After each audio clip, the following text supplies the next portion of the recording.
Together. Sabay-sabay! Forever. Habang buhay! Barangay FM 103.5.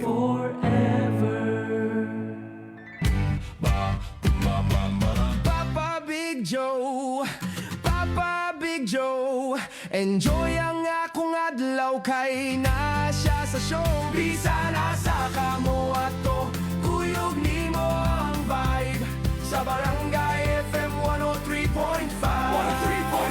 Mga higala, aniana ang tulumanong maghatag ug katin-awan ug pagsabot sa inyong makalilisang nga mga problema. Kini ang Papa Big Joe. Pasabta ko. Papa Big Joe. Pasabta ko. Oras kabarangay, alas 7:34 na sa buntag. Oras na pod para mangisaw-saw ta sa problema sa ubang tao. Aniya na ang inyohang Papa Big Joe, pasabta ko. O aduna kani title nga, Sawsawerang Ugangan. Pero maing buntag una sa tanang Reroma family diya sa Kidapawan kay Brother Neil sa iyang pinanggang asawa na si Casey. Kauban na po ng ilang kambal nga si Ocean ug si Finn.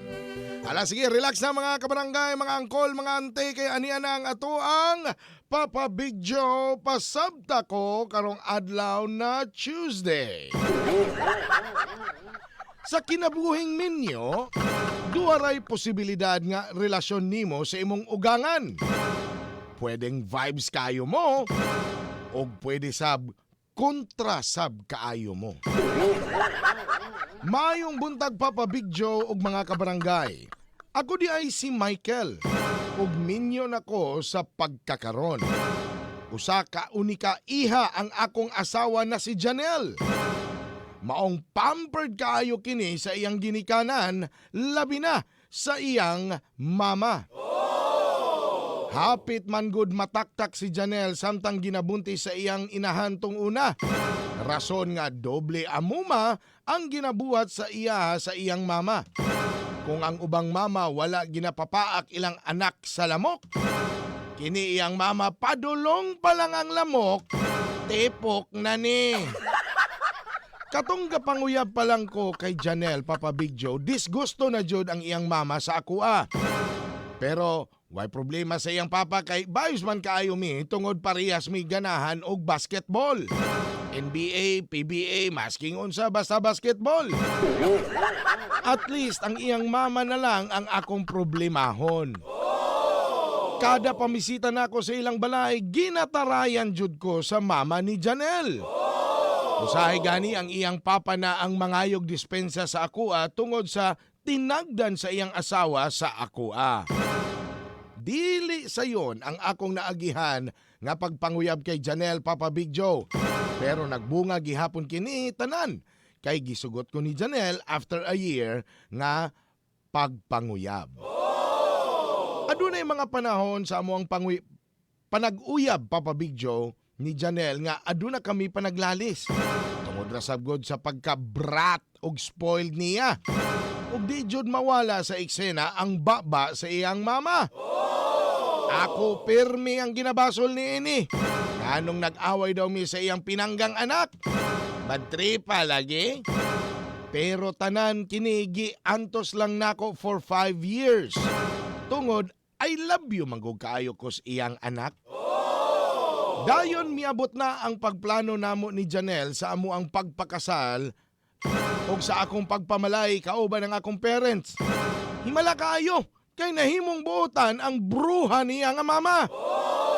Daw di John makabuak og baso lagi, Papa Big Joe. Pero gikalipay ko na lang kini para dili mahuman or dali mahuman ang among pagpamalayi. Og miabot na ang adlaw sa among kasal. Grabe eksena ang gibuhat sa iyang mama, Papa Big Joe. Tibook seremonya sa simbahan, gahilak kini. Mihagulhol pa jud ang bruha tong pag-ingon sa pare og, "You may now kiss your bride." Atay, maski na kong parents og iyang mismong bana, ang nakaingon nga, mura man kinig na matiyag anak. Ataya lagi. Nagpadayon pa jud ang iyang hilak hangtod sa reception, Papa Big Joe. Pero believe kaaning bruha, kay every time aduna gani picture taking, mo smile manggihapon.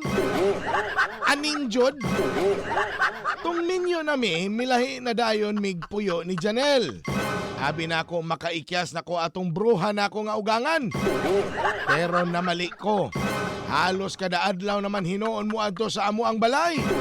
Sigig pangusyoso kung kumusta daw iyang pinalanggang anak.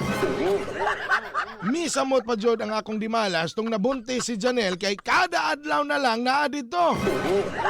Lupig pa ang 8 to 5 nga empleyado kung makatambay. O as usual, ginapangitaan jud ko niyag mali. Siyempre, di man sab nako siya mapapahawa tungod sa akong respeto nako o sa akong respeto nako sa akong asawa ug ugangan nga lalaki. Og as usual,